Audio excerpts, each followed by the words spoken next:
Hallo meine lieben Freunde, schön, dass ihr wieder alle dabei seid. Heute widme ich mich noch einmal dem Fall von Anja Beggers. Spätestens seit der letzten Aktenzeichen XY-Sendung dürften die meisten etwas verwirrt sein. Und jetzt gibt es dazu auch noch neue Zeitungsmeldungen, in der die Kripo die Aussagen in der Aktenzeichen XY-Sendung zumindest teilweise revidiert. Aber fangen wir ganz von vorne an mit diesem Fall. Und zwar erst einmal mit der Darstellung, wie sie bei Aktenzeichen XY im Jahr 1979 war. Die 16-jährige Anja wohnt in Mittlum an der B6 zwischen Cuxhaven und Bremerhaven. Sie geht zur Schule und wohnt bei ihren Eltern. Am Freitag, den 7. Oktober 1977, besucht sie mit einem Freund zusammen die Diskothek Mustache in Bremerhaven. Sie fahren gegen 21 Uhr von Anjas Elternhaus ab. Bei Freunden gilt sie als etwas zurückhaltendes Mädchen. Eigentlich war es nicht geplant, dass sie an diesem Abend in die Diskothek geht, aber dieser Bekannte oder Freund wird in dieser Sendung Horst genannt, hatte ihr versprochen, wenn er wieder nach Bremerhaven fährt, nimmt er sie mit. Und da er an diesem Abend nach Bremerhaven fahren wollte, ist er einfach vorbeigekommen und wollte dann Anja abholen. Die beiden kommen in der Diskothek an und der Freund Horst beschließt dann, mit einigen anderen Freunden oder Bekannten in eine andere Diskothek zu schauen, da diese neu ist und gleich um die Ecke liegt. Und man möchte einfach schauen, was dort los ist. Und er verspricht Anja aber gleich wieder zurück zu sein. Aber Horst bleibt dann doch länger in der anderen Diskothek als gedacht. Und Anja hat anscheinend seine Rückkehr nicht abgewartet. Denn Horst kommt kurz nach 23 Uhr wieder in Mustache an und kann Anja nicht mehr finden. Auch Freunde, die er fragt, wissen nicht, wo sie abgeblieben ist. Und seit diesem Abend ist Anja verschwunden. Erst im März 1978 gibt es eine eventuelle Spur zu Anja. Ein Autofahrer ist mit seinem Sohn an der Raststätte Hamburg-Stillhorn und besucht mit seinem Sohn die Toilette. Die beiden ziehen dort an einem Automaten ein Stück Seife und in der Packung der gezogenen Seife findet der Sohn eine geheimnisvolle Nachricht in dem dazugehörigen Papierhandtuch. Und zwar folgende Worte: Ich brauche Hilfe, Anja. Da der Vater es für einen Scherz hält, schmeißt er das Papierhandtuch weg und die Polizei erfährt erst einmal nichts davon.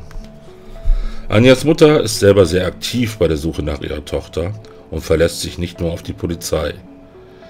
Ende Mai 1978 erhält ihre Mutter spätabends einen Anruf. Ein unbekannter Mann sagt ihr, dass Anja in Berlin mit einem Mann zusammenlebt und vor ein paar Tagen ein Kind bekommen hat. Zum Abschluss sagt der Mann, dass es Anja und dem Kind gut geht und sie nicht weiter nachforschen soll. Danach legt er auf. Anjas Eltern haben in der nächsten Zeit noch mehrere solche Anrufe, aber es ist weder den Eltern noch der Polizei gelungen, in Erfahrung zu bringen, ob der Anrufer die Wahrheit gesagt hat oder ob es sich jeweils um einen bösen Scherz gehandelt hat. Im Herbst 1978 gibt es dann wieder Neuigkeiten. Jetzt erfährt nämlich die Polizei von dem Papierhandtuch aus der Autobahnraststätte Hamburg-Stillhorn. Der Mann, der dies damals gefunden hatte, hatte sich gemeldet, weil er erst jetzt von dem Fall erfahren hat. Aber die Spur läuft ins Leere, obwohl die Verpackungsfirma der Seife natürlich befragt wurde.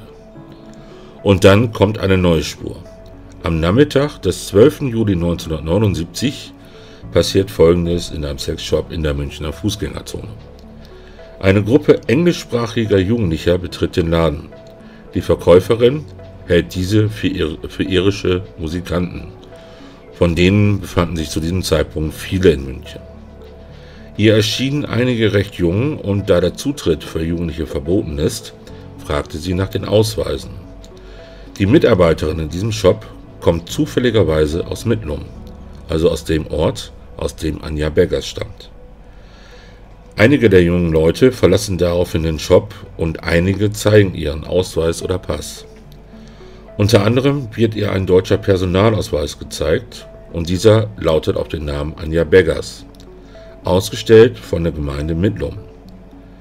Die Verkäuferin weiß um das Verschwinden und braucht einen kurzen Moment, um sich zu erholen. Sie kann aber die jungen Leute nicht mal fragen, da diese daraufhin den Laden verlassen haben. Die Verkäuferin hat dies sofort gemeldet, aber es konnte nicht weiter ermittelt werden. Auch nicht, ob das Mädchen nur den Ausweis von Anja benutzte oder ob es tatsächlich Anja war. So, das war nochmal die Darstellung in dem alten Filmfall von 1979. Kommen wir jetzt zu der Darstellung des Falls aus der Aktenzeichen XY-Sendung vom 12. Oktober 2022. Diese werden die meisten von euch, denke ich mir mal, in Erinnerung haben. Erst einmal ist die Darstellung der Person von Anja ganz anders. In der alten Darstellung wird sie zwar als zurückhaltend bezeichnet, wird aber dann doch als recht toughes Mädel dargestellt, muss ich sagen.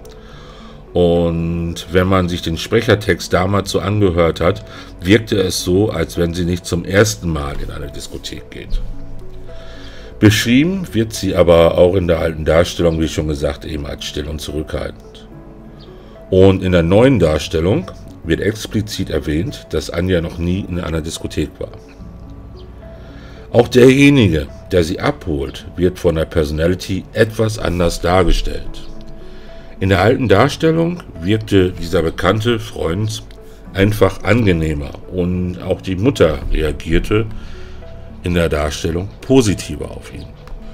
Kleiner Funfact: In der neuen Darstellung gucken Anja und ihre Mutter zusammen im Wohnzimmer Aktenzeichen XY, als der Bekannte an der Tür klingelt. In beiden Darstellungen wird die Abfahrtszeit der beiden mit 21 Uhr angegeben. Dann wird in der neuen Darstellung erzählt, dass vollkommen unklar ist, was in der Diskothek passiert ist. Es wird nur gesagt, dass sich der Kassierer genau daran erinnern kann, dass Anja 4 D-Mark Eintritt gezahlt hat. Um es vorwegzunehmen, in dieser Darstellung fokussiert man sich auf denjenigen, der Anja abgeholt hat, als den möglichen Täter. Anders ist die Darstellung und alles Weitere nicht zu deuten. Im späteren Gespräch mit dem Kommissar gibt dieser an, dass nicht einmal klar ist, ob Anja in der Diskothek überhaupt angekommen ist. Aber machen wir weiter mit der Darstellung. In der alten Darstellung sitzt Anja mit dem Bekannten und anscheinend anderen Freunden von ihm an einem Tisch zusammen. In der neuen Darstellung hockt Anja nach der Ankunft in der Diskothek alleine an der Theke und trinkt eine Cola, während ihr Bekannter nahezu direkt zu Freunden von ihm geht. Und diese schlagen ihm dann vor, eine Diskothek um die Ecke zu besuchen, zumindest kurz reinzuschauen, da diese neu ist. In der neuen Darstellung erzählt er dies Anja, die aufgrund der Info dann in der Darstellung etwas verunsichert wirkt. Keine 30 Minuten später kommen Anjas Begleiter und seine Bekannten wieder zurück. Aber Anja ist nicht mehr da. Konkrete Zeitangaben zu diesem Ablauf werden erst einmal nicht gemacht. Aber ist es laut dieser Darstellung so, dass sie pünktlich wieder zurück waren. In der alten Darstellung wird erwähnt, dass der Begleiter und seine Freunde wohl länger in der Diskothek um die Ecke waren, da sie erst kurz nach 23 Uhr wieder im Mustache erschienen. Um 23 Uhr, so die Absprache mit der Mutter, sollte Anja aber wieder zurück sein. Das wird auch so in der neuen Darstellung erwähnt. Anjas Mutter bemerkt dann erst einmal nicht, dass Anja nicht zurückkommt, da sie starke Rückenschmerzen hatte und aufgrund einer Spritze tief und fest geschlafen hat. Aus diesem Grund fällt das Verschwinden von Anja erst am nächsten Morgen auf. In der alten Darstellung wird nicht darauf eingegangen, wann aufgefallen ist, dass Anja verschwunden ist. Und jetzt steigt in der neuen Darstellung die Fokussierung auf den Bekannten, der sie abgeholt hat. Die Mutter geht, nachdem sie gemerkt hat, dass Anja verschwunden ist, zu diesem Bekannten und bemerkt dort, dass der Wagen von ihm ziemlich verdreckt aussieht. Anscheinend, und in der filmischen Darstellung war es auch so, hat er am Abend vorher nicht so ausgesehen. Er sieht so aus, als wenn er durch ein Feld gefahren ist. Das Besondere an dieser Darstellung dieser Szene ist, es wird nur der verdreckte Wagen dargestellt, die irritiert dreinschauende Mutter, und das Ganze ist mit leicht unheimlicher Musik untermalen. Unter dem Motto: Wir haben nichts gesagt, schaut euch die Bilder an. Die Mutter hat den Bekannten dann nicht erreichen können. Auf ihr Klopfen und Rufen hat niemand reagiert. Aber später konnte dann die Familie von ihm erreicht werden und der Bekannte kommt zum Haus der Familie Beggars. Und auch da wird er als Unsympath dargestellt, als da gefragt wird, wo denn Anja bitteschön ist. Und zwar hat sich das dann, ich glaube, ihr erinnert euch noch dran oder könnt es ja nochmal anschauen. Der Vater fragt dann halt dementsprechend, wo denn Anja bitte ist. Und er sagt, ja, weiß er nicht, die war auf einmal weg. Und der Vater erwähnt dann nochmal ein bisschen lauter, dass er ja wohl für sie verantwortlich wäre, wenn er sie mitnimmt. Und er sagt dann halt, er ist ja nicht ihr Kindermädchen und er wäre ja nicht ihr Freund. Also auch da ist die Fokussierung auf diesen Bekannten. Bei der Vermisstenmeldung geben die Eltern dann an, dass Anja ab und zu mal per Anhalter gefahren ist. Weiterhin sagt der aufnehmende Polizist, dass das Mustache ein richtiges Rauschgiftloch ist. Bei der Vernehmung des Bekannten, der Anja dann abgeholt hat, der wird dann in der Sendung Roland genannt und ich nenne jetzt auch weiterhin mal Roland, und dessen Freunden kommt es dann zu widersprüchlichen Aussagen. Wobei es so gewesen sein soll, dass die Kripo erst auf das Drängen von Anjas Mutter den Roland befragen und der entsprechenden Bekannten. In dieser Darstellung gibt Roland dann an, dass man gegen 22 Uhr wieder im Mustache war. Er habe dann den Laden abgesucht und da Anja nicht gefunden habe er dann gedacht, ihr wäre langweilig geworden und sie wäre gegangen. Dann erfolgt die Vernehmung eines Freundes, mit dem Roland das Mustache dann wieder verlassen hat. Er gab an, dass er wusste, dass Roland mit Anja dort war, denn er hatte sie ihm noch vorgestellt und sie hat mit ihm etwas an der Theke getrunken. Anjas Mutter gegenüber soll er aber gesagt haben, dass er nicht wusste, dass Roland mit einem Mädchen dort war. Auf den Einwurf des Kripo-Beamten gibt er dann an, dass ihm das erst später eingefallen sei und deswegen habe er jetzt zwei unterschiedliche Aussagen gemacht. Er ist sich aber ganz sicher, sie gesehen zu haben und habe nachher noch geholfen, Anja zu suchen. Der Sprecher bei Aktenzeichen erwähnt dann noch einmal, dass alle widersprüchliche Aussagen machen, aber dies kein Beweis ist, dass diese etwas mit dem Verschwinden von Anja zu tun haben. Aber spielen wir das Ganze mal mit den Zeitangaben von Aktenzeichen Y durch, also in der neuen Variante. Also, Anja und Roland sind gegen 21 Uhr von Anjas Zuhause weggefahren. Ich habe es mir in Google Maps mal angeschaut. Von Mittlum zur damaligen Adresse vom Mustache braucht man circa 30 Minuten. Laut Google wird die kürzeste Fahrtstrecke mit 23 Minuten angegeben. Aber ob diese Straße damals bereits existierte, ist natürlich offen. Daher halte ich 30 Minuten für realistisch. Dann kommt man also um 21:30 Uhr beim Mustache an. Auto parken, an der Kasse bezahlen und so weiter. Nehmen wir dafür mal 5 Minuten. Also 21:35 Uhr trifft man dann direkt in der Diskothek ein. Dann wird Anja den anderen Bekannten vorgestellt und der eine Bekannte trinkt sogar noch etwas mit ihr an der Theke. Und dann bespricht man in die Diskothek, um die Ecke zu gehen. Veranschlagen wir dafür weitere 10 Minuten. Dann ist es 21:45 Uhr. Und dann gehen Roland und seine Bekannten in die andere Diskothek. Sagen wir mal, dass der Laden wirklich um die Ecke liegt und man geht dort zu Fuß hin und man muss dort dementsprechend natürlich noch Eintritt zahlen und berechnen wir dafür 7 Minuten. Und für den Rückweg vielleicht knappe 5 Minuten, weil man sich ja das eventuell Anstehen an der Kasse ersparen kann. Und dann sage ich mal, es wurde ja gesagt, dass man gegen 22 Uhr wieder zurück war. Nehme ich mal die Zeit an, 22:10 Uhr wäre man dann wieder im Mustache zurück. Dann dürften die sich so circa 13 Minuten in dieser neuen Diskothek aufgehalten haben. Und das erscheint mir insgesamt von der Zeitspanne her etwas merkwürdig. Und noch merkwürdiger erscheint mir dann eben, dass in der alten Darstellung gesagt wird, man wäre erst kurz nach 23 Uhr wieder in Mustache angekommen. Wie passt das denn bitte? Also ich habe mir diese Passage in der alten Darstellung mehrfach angehört und dort wurde eindeutig gesagt, 23 Uhr oder kurz nach 23 Uhr wäre man dort wieder angekommen. Also klafft hier in der alten Darstellung und in der neuen Darstellung eine Stunde. Wenn man sich die alte Darstellung anschaut, gut, Anja soll um 23 Uhr zu Hause sein, die sind um 23 Uhr noch nicht da, dann sieht es natürlich so aus, als wenn Anja eben sich eine andere Mitfahrgelegenheit gesucht hat. Und hier in der neuen Darstellung gibt es ja gar keinen Anlass dazu. Sie ist ja eigentlich gerade erst dort angekommen und muss ja nicht sofort zwingend wieder weg, um pünktlich zu Hause zu sein.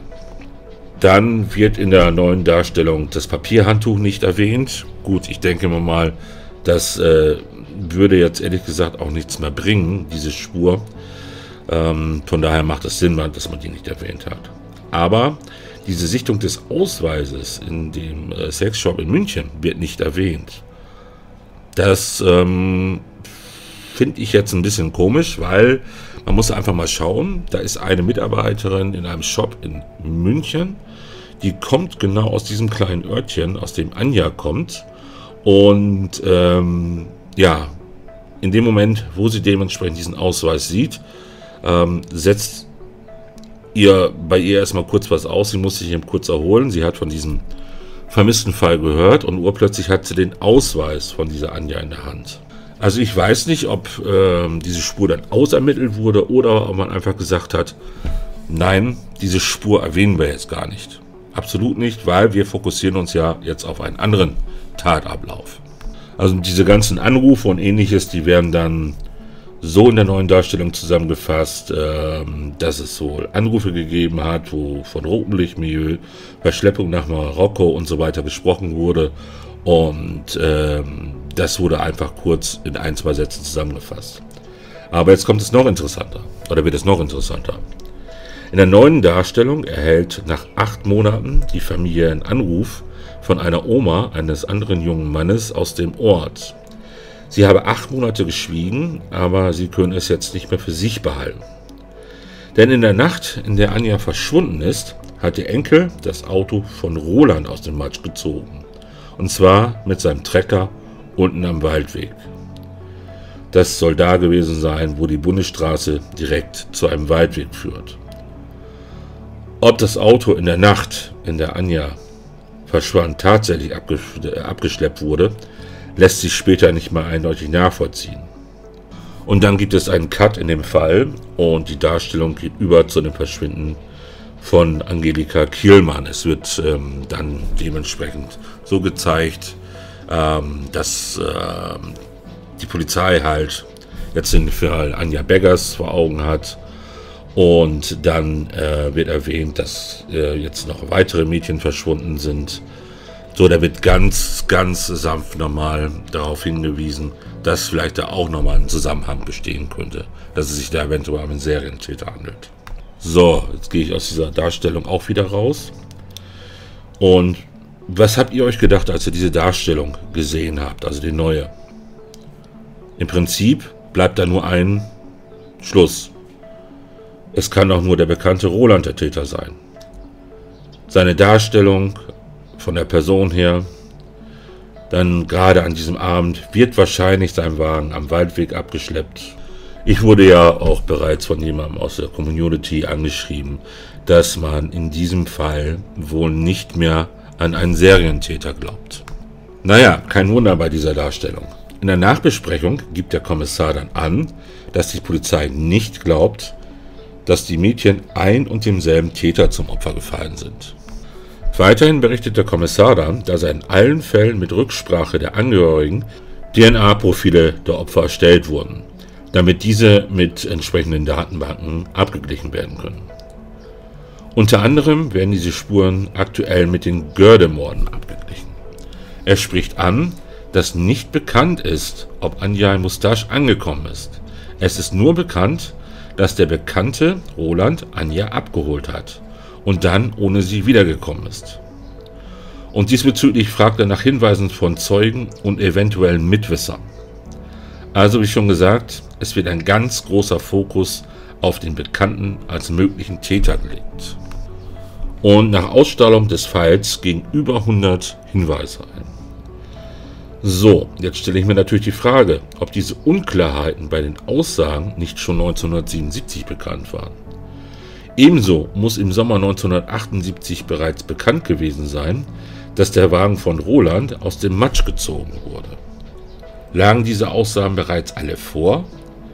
Wenn ja, hat man dann bezüglich dieser Aussagen ermittelt? Und warum ist denn keine dieser Informationen in der Sendung vom 7. Dezember 1979 aufgetaucht? Und ich wiederhole es nochmal, was ich hier besonders interessant finde, ist, alte Darstellung, Roland kommt nach 23 Uhr zurück ins Mustache, neue Darstellung kurz nach 22 Uhr. Was hat denn da in der Aussage in den Ermittlungsakten gestanden?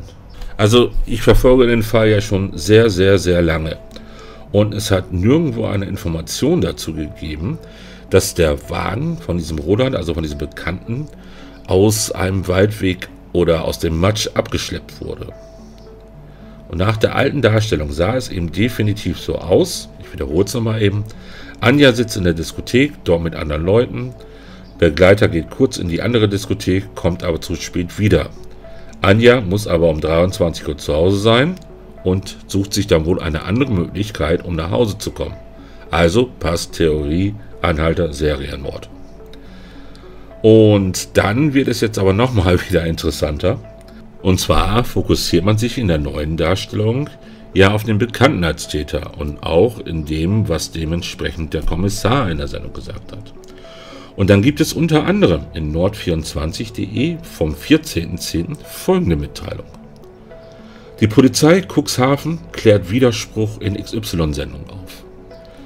Lange hat die Polizei vermutet, dass ein Serientäter für das Verschwinden der 16-jährigen Anja Beggers aus Mittlum am 7. Oktober 1977 verantwortlich war. Bei Aktenzeichen XY ungelöst präsentierte die Polizei eine neue Theorie zu den sogenannten Disco-Morden. Warum überprüft die Polizei in Cuxhaven diese, wenn sie jedoch jetzt von Einzeltäterschaften ausgeht? Der Polizeipressesprecher stellte auf Nachfrage Nordsee-Zeitung klar, wir prüfen nur einen neuen Ansatz. Die Theorie eines Serienmörders wird weiter nicht ausgeschlossen.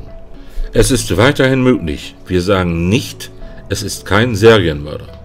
Den Einzeltäteransatz verfolge man auch, da Anja Beggers nicht bekannt dafür sei zu trampen. Deshalb passe sie eigentlich nicht in eine mögliche Serie. Und im Zusammenhang mit dem Mustache kam noch ein Detail im TV-Bericht, überraschend im Gegensatz zu bisherigen Ermittlungserkenntnissen.